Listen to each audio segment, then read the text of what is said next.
My childhood was good. I grew up good childhood and stuff. I started messing up a lot. Been in trouble over and over and over again. I've been homeless, I've overdosed, I've been to prison. Directly prior to this, I had 2.5 years sober at a teen challenge. I was the outreach ministry for them. I found God. I opened the Bible for the first time in prison. It saved my life. When I got out, I didn't do so well. Got back in trouble, went to teen challenge. Really honed my relationship with God, got clean for a long time, but didn't really follow the stuff. It had a release date to me. All I wanted to do was go out there and prove everybody I was clean and everything. And I got back out there and I tailspinned yet again. By the time I had come here, I was full-blown back in addiction, was selling drugs, using drugs, had completely, started breaking all of these things that I had gained back, you know what I mean? Again, I ended up falling asleep in a car and the police found me with multiple counts of distribution. That was the crisis that sent me to jail. My family knows Jason McCormick, one of the guys at the Lynchburg location, and I was accepted and released here, so. Yeah, I was pretty rough off. I've never tried to be rehabilitated or anything like that. Rehabilitation in my world was prison or jail, which never did any good. You know what I mean? It was the system, if anything, only hurt me worse.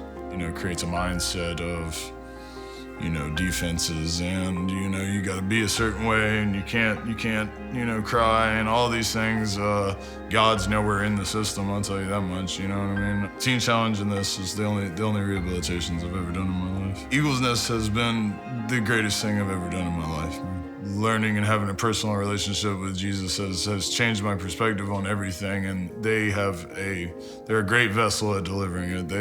They have really structured a program to, allow you to get comfortable and then, realize your defense mechanisms and how you operate and to take some ownership, break those walls down, then revisit, why you do drugs isn't because you just want to. It's because usually you have, past traumas, past hurts, past, failures, guilts, and shames that we carry around, man. And that's the stuff that keeps us, keeps that low self-esteem, keeps the weight on us. I know I can fully relate with that. It was no one else's fault, but it was easy for me to keep throwing my life, in the trash because I didn't really have a very good self-image.